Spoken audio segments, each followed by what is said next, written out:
separuh kelas masuk. Selamat pagi, Assalamualaikum warahmatullahi wabarakatuh. Tapi Kak, wajahku nggak ada kan, Bib? Enggak, nah ini mati. Waalaikumsalam. Waalaikumsalam warahmatullahi wabarakatuh. Iya.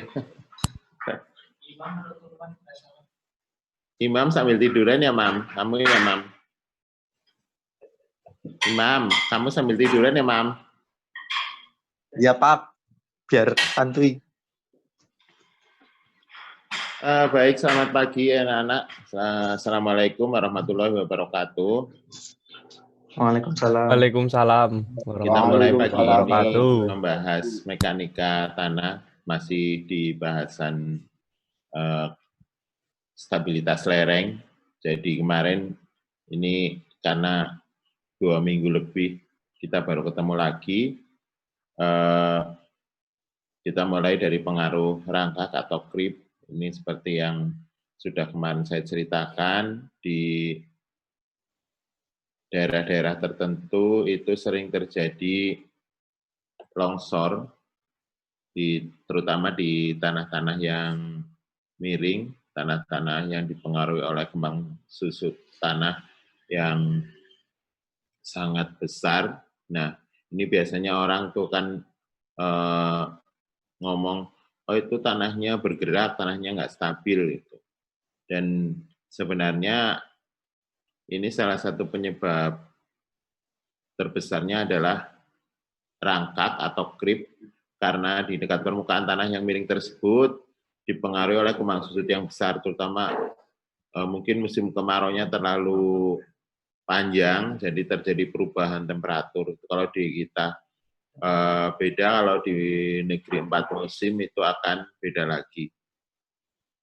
Nah, siklus ini dapat terjadi akibat perubahan temperatur tadi karena waktu musim kemaraunya yang terlampau panjang, kadang melebihi 6 bulan, dan perubahan yang jelas perubahan dari kemarau ke hujan, itu juga air hujan menambah berat dari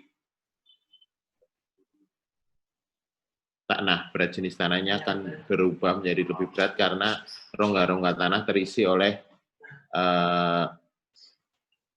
air hujan. Nah, saat tanah mengembang, ini tanah naik sehingga dia melawan gaya gravitasi bumi. Nah, saat gaya gravitasi bumi, kalau gaya gravitasi bumi itu kan arahnya ke inti bumi, kalau karena dia melawan, otomatis dia berlawanan dengan arah gaya gravitasi bumi. Dan hasil dari keduanya, karena dia ada di lereng, maka perlahan-lahan lereng itu turun. Jadi kemarin ada beberapa jenis lerengnya turun bersamaan atau turun sepotong-sepotong.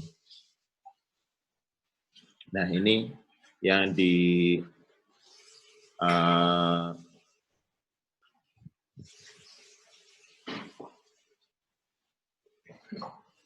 oleh Taylor. Jadi ini diteliti oleh Taylor pada tahun 1967. Ini ilmuwan barat memang seperti Newton itu kan dulu tahun 1700-an udah memikirkan gaya gravitasi. Sedangkan kita masih berkutat di perang antar kerajaan. Nah, di negeri barat itu memang sudah berkembang.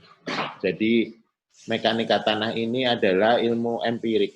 Jadi ilmu hanya berdasarkan pengalaman, bukan ilmu murni, bukan sains murni, tapi ilmu empirik. Jadi banyak kejadian-kejadian berdasarkan penelitian terus dituangkan ke dalam ilmu.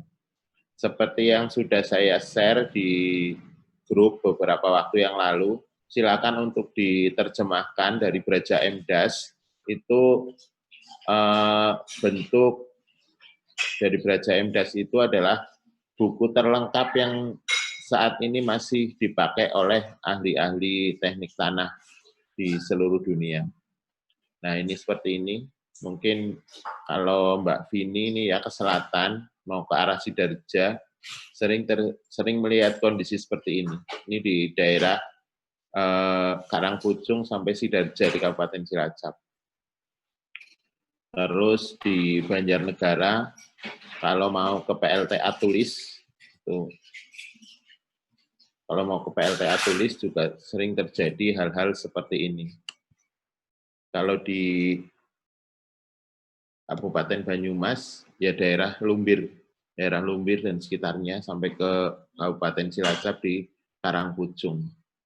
Ini sering terjadi grip seperti ini. Ini contohnya. Terus kondisi zona rangkak itu bervariasi dari beberapa sentimeter sampai beberapa meter bergantung pada sifat tanah dan kondisi iklim. Nah, itu nanti dibedakan dengan kondisi kemarin waktu di Palu. Itu di Palu namanya likuifaksi karena air tanahnya di dalam itu naik ke atas. Nanti kita di belakang ada contohnya kondisi likuifaksi. Jadi seperti ditunjukkan dalam gambar tersebut, rangkak dapat menyebabkan hal-hal sebagai berikut. Blok batuannya bergerak, pohon-pohonnya menjadi melengkung di atas. Dulu kentara sekali kalau dari Karangpucung sampai ke Gandrung itu, tiang-tiang listriknya jadi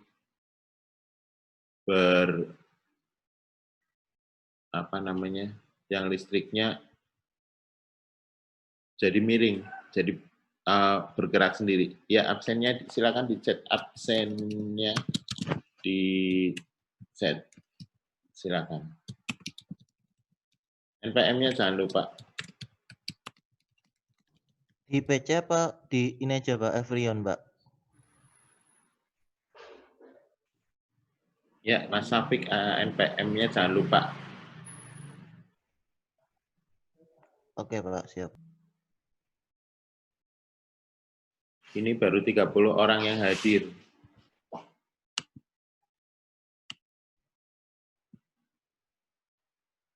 Baru 30 orang yang hadir. Silakan untuk, nah begitu Mas Safik, ngasih contoh. Ya. Oke. Jangan buntutnya aja kalau ngasih NPM, ya. Jangan buntutnya aja yang lengkap. Nanti kalau NPM-nya buntutnya aja, saya ngasih nilainya buntutnya aja, nggak saya kasih nilai full.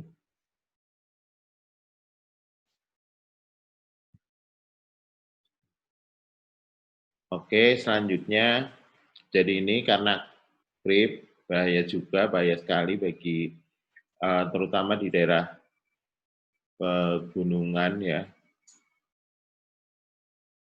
Bagian bawah lereng melengkung dan menarik batuan, terus bangunan menara, monumen, dan lain-lain miring. Itu kelihatan sekali di daerah-daerah yang pegunungan yang tanahnya itu bukan dari batuan, tapi dari tanah lempung. Oke, nah ini bentuknya seperti ini kejadiannya. Jadi lereng aslinya seperti itu.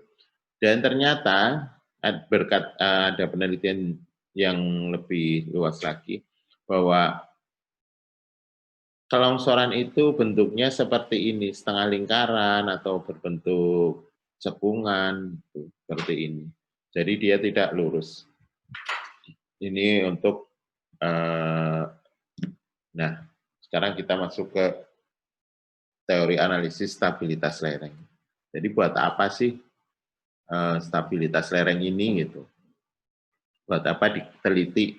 Kita kan kalau kita dari Karangpucung ke Wangon, setelah puncaknya Lumbir yang perbatasan Cilacap, Banyumas, itu sekarang ada jalan yang longsor. Nah, ternyata itu tinggi sekali. Dan ketinggian tebingnya lebih dari 10 meter. Itu juga perlu penanganan sendiri karena pada titik tertentu dinding penahan tanah untuk menahan kelongsoran itu tidak boleh lebih dari sekian meter. Dan itu nanti akan kita hitung, ada contoh perhitungannya di belakang. Jadi dalam praktek analisis stabilitas lereng ini didasarkan pada konsep keseimbangan plastis batas, jadi batas plastis. Batas plastis itu sebenarnya harus dipraktekkan di laboratorium. Jadi ada contoh-contoh tanah yang harus dipraktekkan di laboratorium. Nah, ini yang belum bisa kita laksanakan sampai hari ini. Ini Mas Viko malah private ke saya ini. Mas Viko private nggak di itu. Oke, saya lanjutkan. Jadi ini penting sekali, terutama karena kita jelas namanya bangunan, konstruksi, baik itu gedung, jalan raya, jalan rel, juga apalagi sumber daya air itu mesti mengikuti kontur tanah, kontur alam yang sudah disediakan, kontur tanah yang sudah disediakan oleh alam. Jadi bisa saja sih kita mendesain bangunan di tanah yang rata itu, tetapi kita juga harus mengolah tanah itu dulu, misalnya dengan meratakan tanah, atau misalnya kalau ada cekungan maka akan kita isi tanah cekungan tersebut dengan timbunan. Nah, di sisi lain timbunan tanah ini juga akan menimbulkan lereng yang baru, karena untuk memperluas tanah yang rata. Nah, adapun maksud analisis stabilitas adalah untuk menentukan faktor aman dari bidang longsor yang potensial. Yang bagus berapa sih bidang angka keamanan dari ini? Nanti kita akan bahas bersama.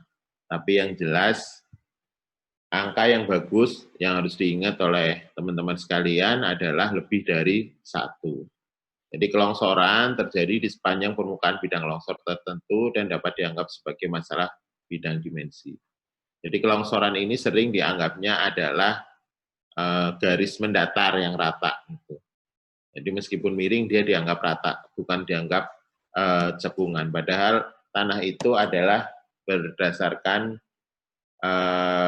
penelitian, berdasarkan pengalaman yang ada, longsoran tanah itu berbentuk lingkaran atau berbentuk cekungan. Dan massa tanah ini dianggap sebagai benda yang masif, jadi benda yang pejal di massa tanah ini. Terus yang ketiga, tahanan geser dari massa tanah pada setiap titik sepanjang bidang longsor tidak tergantung pada orientasi permukaan longsor. Atau dengan kata lain, kuat geser tanah dianggap isotropik, dianggap sama sepanjang bidang longsor itu. Padahal tanah kan ada yang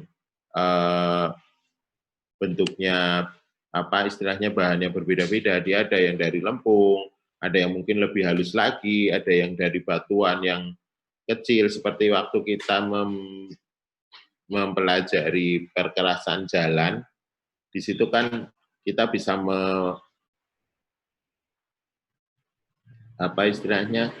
membagi golongan tanah dari mulai yang paling kecil sampai yang berangkal yang paling besar. Nah, itu kan sebenarnya kondisi tanah di alam kan seperti itu. Tidak semua tanah itu sama jenisnya, mungkin lempung murni, nggak ada tambahan apapun. Apalagi sekarang mungkin banyak sampah-sampah yang tidak terolah oleh tanah.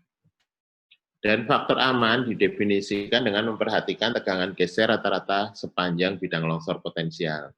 Jadi sebenarnya ini hanya analogi saja, hanya perkiraan saja, bidang longsornya seperti ini. Itu hanya analogi seperti itu. Dan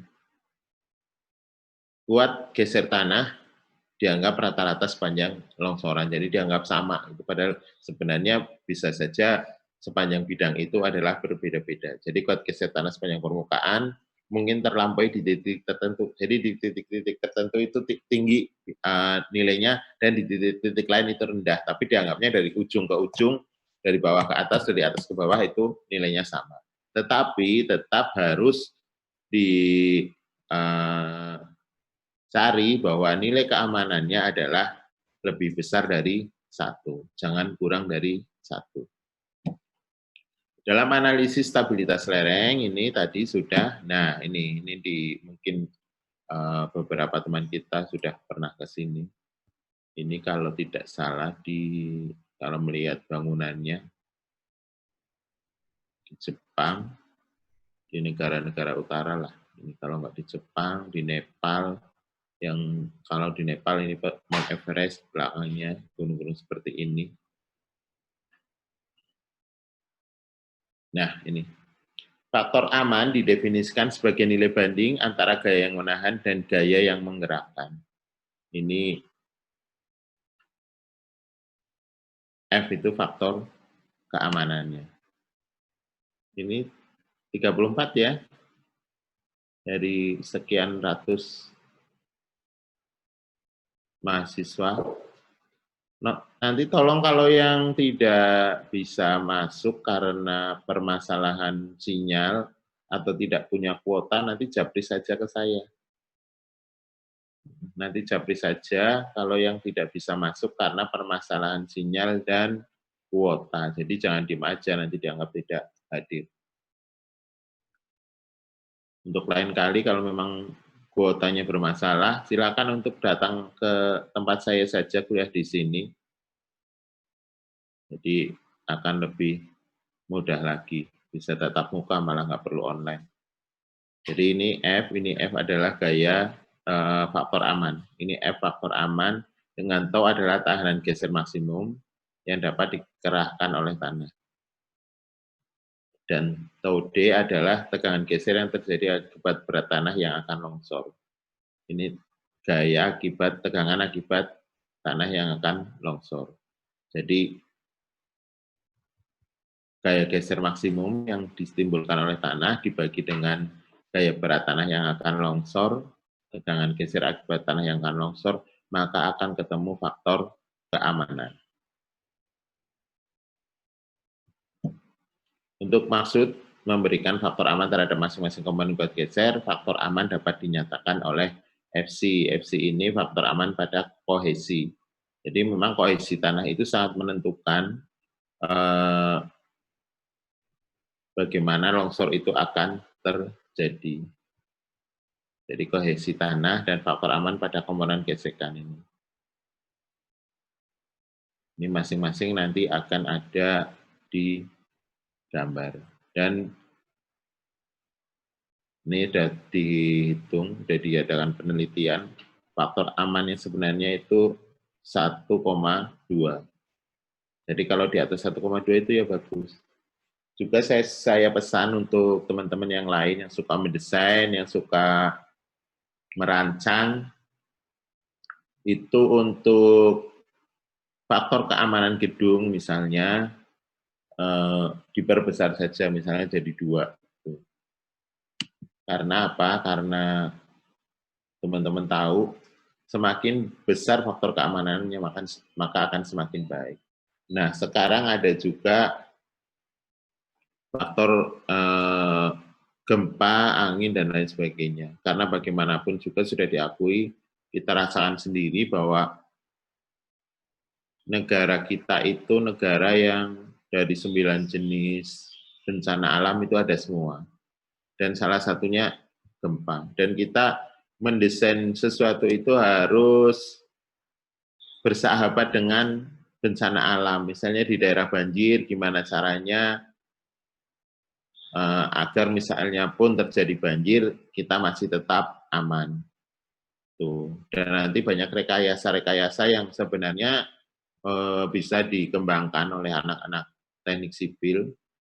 Nah, ini kan kalian sebagai penerusnya, nanti pemanfaatan sistem drainasenya seperti apa gitu. Jadi akan tercapai lingkungan yang lebih baik gitu. Jadi misalnya sekarang kok Bandung dataran tinggi kok sering banjir gitu. Nah, sistem drainasenya kita tinjau sistem drainasenya. Terus misalnya jalan, bagaimana jalan bisa menjadi sarana deliver seperti sekarang ini misalnya banyak yang jualan online, kan itu butuh sekali logistik yang didukung oleh infrastruktur transportasi yang memadai. Nah, itu semuanya orang-orang teknik sipil itu istilahnya berguna di dalamnya, bermanfaat untuk mewujudkan itu. Jadi sekali lagi, seperti sering saya bilang, bukan berarti kita harus pinter salah satunya aja gitu, tapi pinter semuanya gitu di teknik sipil. Tapi mesti ada yang harus kita perdalam. Jadi mungkin kita cukup memperdalam mekanika tanahnya saja. Kita menjadi ahli geologi tanah, ahli tanah, teknik tanah, gitu. Nah, mungkin kita memperdalam tata cara transportnya saja. Atau kita banyak meneliti tentang material-material baru yang mendukung sustainability development, pembangunan yang berkelanjutan. Yang menarik sekali kemarin di jalan tol itu sekarang sudah mulai digunakan daur ulang, jadi bahan daur ulang. Saya lanjutkan, ini faktor keamanannya. Nah, ini stabilitas lereng dengan bidang longsor datar. Jadi dianggap bahwa bidang longsor itu adalah datar ini seperti dari titik A ke titik B. Ya, dari titik A ke titik B.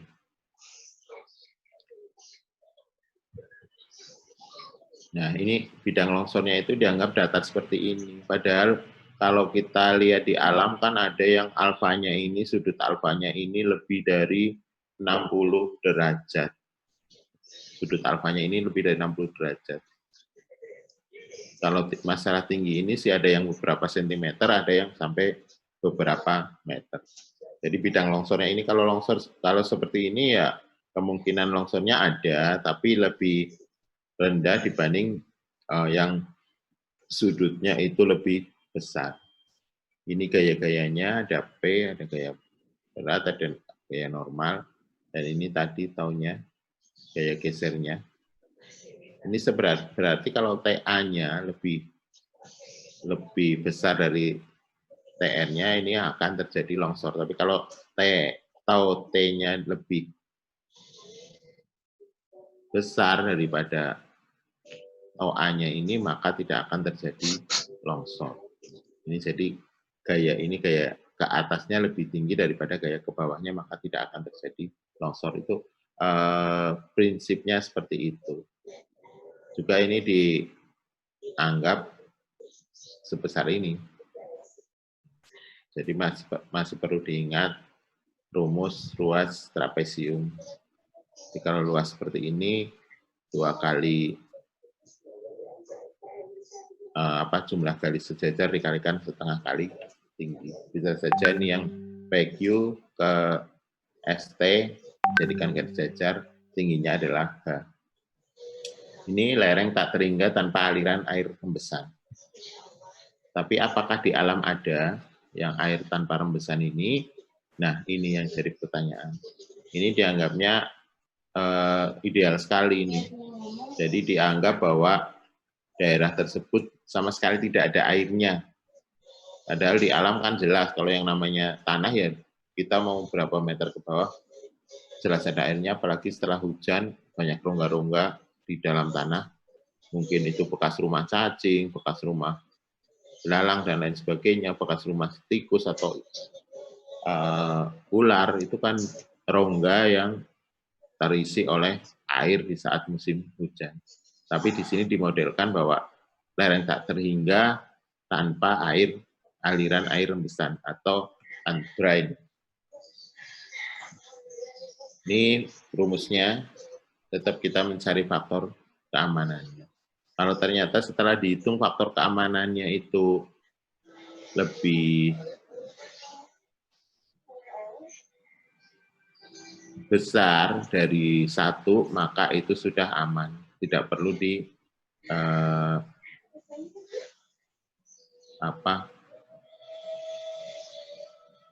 tidak perlu dilakukan penanganan tersendiri. Kalau nanti F-nya ketemu lebih dari 1.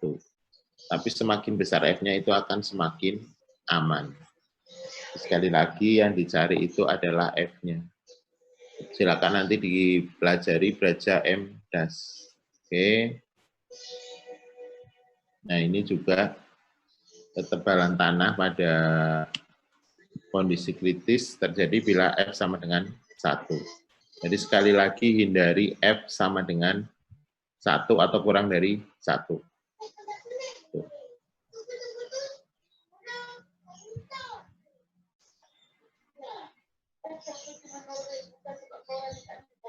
Ini contoh soalnya. Contoh soalnya jadi hanya dianggap 8 meter, alfanya ini 22 derajat. Kemarin beberapa yang ikut di Desa Mandala di Kecamatan Cimanggu itu hanya 20 meter lebih dan alfanya ini lebih dari hampir mendekati 90 derajat. Jadi di samping itu tanahnya kohesivitas tinggi, tanah lempung, jadi setiap hujan itu selalu terjadi longsor. Nah, untuk pertemuan kali ini saya cukupkan sampai di sini. Ini nanti saya share. Oke. Ada yang mau disampaikan? Ini saya screenshot aja. Banyak yang enggak.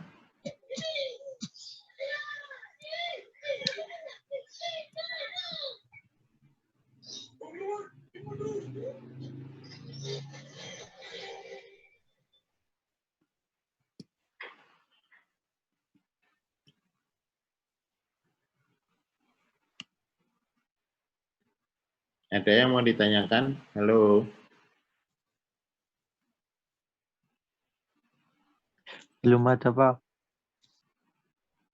35 orang hadir, 35 dengan saya berarti 34 yang hadir. Baik, kalau tidak ada, saya akhiri kuliah pagi ini.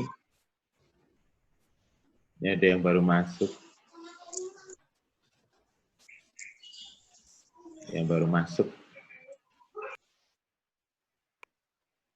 Nanti kalau ada yang mau ditanyakan, silakan untuk lewat WA saja. Baik, terima kasih atas perhatiannya. Selamat pagi. Assalamualaikum warahmatullahi wabarakatuh. Waalaikumsalam warahmatullahi wabarakatuh. Terima kasih, Pak. Masih, Pak.